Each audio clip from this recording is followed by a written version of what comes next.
They are trapping photons moving in space, measuring their energy and precisely determining their source. A high-tech army of equipment, including space telescopes and probes, is delving into the farthest corners of the universe. They are collecting a massive amount of data, which scientists use in models to explain how galaxies form. How do stars form and end their life cycles? And how did the universe lay the foundation for life? What are we discovering about the origins of the universe and humanity itself in the era of the Hubble Space Telescope? Astronaut Gus Grissom once wrote, "There is a clarity, a brilliant light in space that simply cannot be found on Earth. Nowhere else can give you such a full sense of Earth's grandeur and overwhelm you with that thought as this place does. That it is just one of thousands of unknown planets." For astronauts and astronomers, the universe always beckons, urging humans to explore and constantly ask questions. How did it all happen? And how do we fit in? Are there worlds like ours, where life exists or not? Today, remarkable advances in astronomy are once again raising these questions. The Hubble Space Telescope was launched in 1990 with the mission of collecting primordial light from distant regions of space. It leads a fleet of space telescopes launched to explore distant galaxies. Light trails, stars, and planets are advantages of space, allowing satellites to capture light sources that are blocked or distorted by Earth's atmosphere.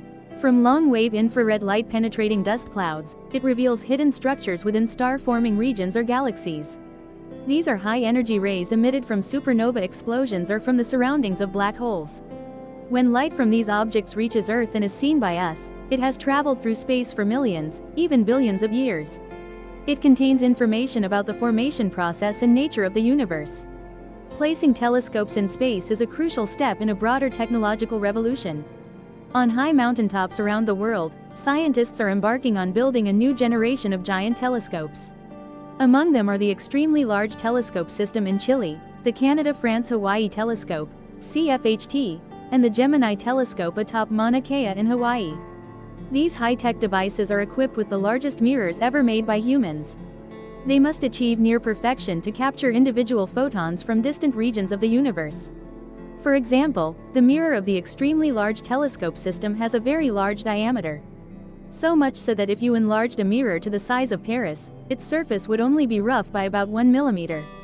In addition to superior light gathering capability thanks to highly precise mirror systems, scientists have added sophisticated computer programs and advanced optical systems designed to eliminate the distortion of starlight caused by turbulence in Earth's atmosphere.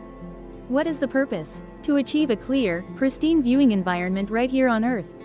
Scientists have now added a powerful new weapon to their exploration arsenal. Supercomputer programs use physical laws to simulate key events in the universe. They use these virtual telescopes to recreate the universe realistically and vividly. To test theories about the evolution of the universe on the largest scales, as well as how objects form and interact. From massive galaxy clusters in the universe to our solar system and its planets. One of the most important discoveries of our era is the growing understanding of the scale and forces shaping the universe. Based on how they observed the night sky, the ancient Greeks believed that Earth was the center of the universe. The philosopher Aristotle described a system of 55 celestial spheres. Each celestial sphere moved according to specific laws, allowing us to predict the positions of planets or stars on them. He believed that stars were made of a pure material that did not exist on Earth. Therefore, the mountains where they lived were the abode of the gods. It was not until many centuries later that scientists learned that Earth orbits the Sun and is part of a planetary system. A century ago, scientists hypothesized that our Sun is one of billions of stars moving around the center of a large disc-shaped structure. The Milky Way. Are there mysteries hidden beyond this giant cosmic island? And how far does space actually extend? Working with the new 100-inch diameter telescope atop Mount Wilson in California, astronomer Edwin Hubble and his assistant, a woman named Miss Hugh Mason, analyzed light from faint patches in the sky called nebulae. They discovered that those nebulae were actually separate galaxies, located far outside our Milky Way. In fact, many of these galaxies are moving away from us. The farther they are, the faster they recede. These discoveries paved the way for the birth of a completely new model of the universe. That universe is much larger than we ever imagined, containing countless galaxies and continuously expanding. More than 6 decades later, scientists launched the Hubble satellite, a space telescope, into orbit to precisely measure the parameters whose foundational definitions he himself had laid. The expansion rate of the universe and the unit of measurement used to calculate distance are two key factors. Determining these two parameters will allow astronomers to reconstruct the timeline of the universe's evolution, tracing back to the earliest moments of its formation. The starting point of the universe, as we know it, is thanks to the cosmic microwave background radiation. This is the first light emitted right after the universe formed. From this light, the COMB, WattMap, and Plan satellites have shown that the universe began with large density fluctuations. It was gravity that shaped the arrangement of galaxies we observe through telescopes today. Our Milky Way and neighboring galaxies are part of a larger group called the Virgo cluster, about 50 million light-years from Earth. This entire cluster lies at the center of a giant supercluster of galaxies, comprising up to 10,000 galaxies.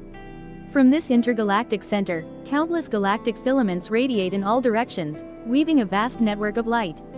But how far does this cosmic web ultimately extend? And how did it form? By combining the Hubble telescope and ground-based telescopes, they search for a dead sun-like star, called a white dwarf. If one of these small but extremely dense remnants happens to orbit another star or another white dwarf, it can begin to draw mass from its companion. Upon reaching a critical threshold, it will start undergoing fusion reactions. It is believed that all Type Ia supernovae explode via the same mechanism and have the same absolute brightness, regardless of where they are in the universe. Because they are extremely bright, they become ideal tools for measuring very distant distances. It's like looking at cars with identical headlights approaching on a highway. The brighter their lights appear, the farther away they are. But when astronomers began observing these cosmic beacons, they discovered something unexpected. They compared their brightness with another measure: how far their light has traveled to reach Earth. The greater the redshift, the more the universe has expanded since the time of the Big Bang explosion. Some explosions appeared dimmer than predicted based on their redshift. This implies that their light had to travel an even greater distance to reach us. This led astronomers to conclude that the expansion rate of the universe in the distant past was slower. The universe must have accelerated to reach its current scale. The force causing the universe's increasingly rapid expansion remains a mystery. Scientists have named it dark energy. And that mysterious energy likely exists all around us. Empty space is not empty at all but filled with energy continuously generating oppositely charged particles, matter and antimatter. According to a widely accepted scientific hypothesis, the universe originated from a vacuum state, then somehow transitioned to a higher energy level, causing space-time to suddenly expand extremely rapidly. Small fluctuations in the primordial energy created pressure waves or ripples. These ripples formed density variations, which were then amplified over time by gravity to form the spiderweb-like structures we observe through telescopes today. Considering the expansion of the universe, galaxies at the observable edge are 46 billion light-years away from us in all directions. Perhaps even more. The fury of cosmic inflation could have caused the universe to expand from the size of an atom to the size of the universe today in an incredibly short time. The entire universe is predicted to expand to a colossal scale, estimated at about 10 billion trillion times the size of the observable universe today. In other words, according to the new theory, the entire universe is as many times larger than the observable universe as the observable universe is larger than an atom. So in this vast context, what does that truly mean for us? Since discovering the solar system and galaxies, we've realized we exist only in a tiny, ever-shrinking corner of the vast universe. However, thanks to the Hubble telescope, we've come to understand that we ourselves are products of the universe and part of its great continuous flow since primordial times, when everything first formed. In a way, our own story has an incredibly powerful influence. It all began with the first generation of stars and galaxies, in the early universe, filled with hydrogen gas. When the first stars were born, they began producing oxygen and carbon elements in their cores. Some explosions in the universe created heavier elements, such as iron or gold. While dispersing elements as dust everywhere, a supernova was recorded by Chinese astronomers in 1054 AD. Astronomers are conducting detailed studies of the continuously expanding cloud of gas and dust. The love parents have for their children is the most sacred and profound emotion. Researchers discovered that the material filaments ejected from the explosion contain a massive amount of dust. A portion primarily composed of carbon or silicate compounds, capable of absorbing visible light. These dust particles play a crucial role in the formation of the solar system. Inside, the dust cloud of the Crab Nebula contains enough material to create about 30,000 to 40,000 Earth-sized planets. Over time, after countless stellar explosions, cosmic dust coalesced into dense clouds spread throughout our galaxy. But cosmic dust can also be present everywhere in the space between galaxies. Some elements may originate from the earliest supernovae in the universe. Besides, there is another source as well. Since the 1960s, astronomers have studied extremely powerful and brilliant light sources emanating from the centers of distant galaxies. They discovered that the energy source of VESA is actually a black hole with a mass millions, even billions of times that of our Sun. It is believed that streams of matter from the accretion disk spiraling inward are pulled back by the black hole's immense gravity and cannot escape. These fields guide part of the inflowing matter to form powerful particle jets. This matter stream is part of a larger radiation beam, ejected from a region far from the black hole. Scientists believe that winds from black holes have a tremendous impact, influencing the entire universe. You can observe this in this simulation of the early universe's evolution. Starting from 12 million years after the Big Bang, this computer simulation depicts the evolution of a region of the universe about 350 million light-years across. In this simulation, tens of thousands of galaxies form along the filaments of the cosmic web. At the intersections of the filaments, a phenomenon occurs that affects the properties of every galaxy, star, and planet. Giant hot gas bubbles begin to inflate. They form when matter flows into large central galaxies and is blown back out by the supermassive black holes lurking within those very galaxies. Over time, these hot bubbles release large amounts of gas and dust that were produced by previous generations of stars. These bubbles extend far beyond the central galaxies, significantly limiting the amount of gas that can fall into the core regions. Across the universe, every galaxy bears witness to this dusty legacy. The famous central region of the Vinwell galaxy shines brilliantly, enveloped by dark, mysterious dust lanes. In spiral galaxies, the most common type, hot winds from exploding stars push these clouds toward the outer edge of the galaxy. You can see evidence of this when observing the Milky Way galaxy's disk, just as when looking above or below its flat plane. Our view of the disk was completely obscured by black clouds and dense, dark columns of dust. Meanwhile, enormous clouds of dust continue to billow upward. At this location, above the galactic plane and just 400 light-years from Earth, lies a dense, irregularly shaped dust cloud known as Lupus IV. The Sun, also known as our Sun, most likely formed from a similar cloud of gas and dust. One day, the Lupus IV star cluster could also form a brilliant star cluster like NGC 3590. A glowing cloud of dust and gas located near the plane of the galaxy. Perhaps these young stars were all born at the same time from a single cloud. The process of dust formation and dispersal is a continuous cycle occurring within our galaxy. Let's analyze the situation in the Carina region. Located 7,500 light-years from Earth, this nebula spans approximately 250 light-years in diameter. At its center is a giant star named Eta Carina, one of the largest and most unstable stars ever known in our Milky Way. It is surrounded by 11 expanding bipolar dust and gas clouds, known as the Bipolar Nebula, Haumulcus or Lisman in the language of love. Astronomers believe it was ejected during the major eruption that occurred between 1838 and 1845. With a mass more than 100 times that of the Sun, this star could explode at any moment. However, within these vast clouds of dust and gas, stars were born at an extremely rapid rate. Here, a pillar of cosmic dust is being eroded by ultraviolet radiation emitted from the hot, massive stars in the vicinity. A dense region of gas above had blocked these strong winds, providing the conditions and time for the young star to develop. Gas and dust are drawn into the star, then blown out in erupting jets from its two poles. Of all the constellations, few capture the admiration of people as much as Orion. Inside that lens lies the dream of an astronomer. The Great Orion Nebula, a vast, glowing cloud of gas and dust, is located 1,300 light-years from Earth. It has a size nearly equal to that of the Moon when viewed in the night sky. The center of it is a star cluster named Trapezium, a brilliant structure first discovered by Galileo.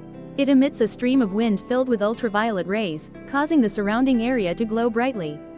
These large stars do not have streams of charged particles colliding with the dust cloud, creating a scene reminiscent of water foam and bubbles. These winds also contribute to the formation process of hundreds of new solar systems. Despite these winds, some solar energy systems can still maintain operation. The Hubble Space Telescope has enabled scientists to extend our vision beyond the bright and noisy surroundings, exploring the depths of space. Thousands of solar systems are forming inside and around the Orion Nebula. in a rich chemical mixture created from the explosions of massive stars. Amidst the dust, scientists have discovered a massive volume of water. But where does this water come from and how is it formed? In some cases, water is a product created from the process of a dying star. When a medium-sized star, like our Sun, burns through all the hydrogen in its core, it will become unstable and cause the outer layers to peel off. The Helix Nebula is an expanding star, forming a glowing ring of gas and dust that resembles a human eye. A small remnant of the original star is called a white dwarf.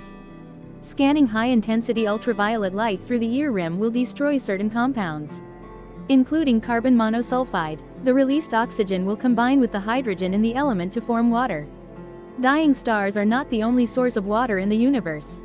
Located 755 light-years from Earth, a young star named L1448mm is ejecting streams of material at extremely high speeds, containing liquid oxygen and hydrogen elements.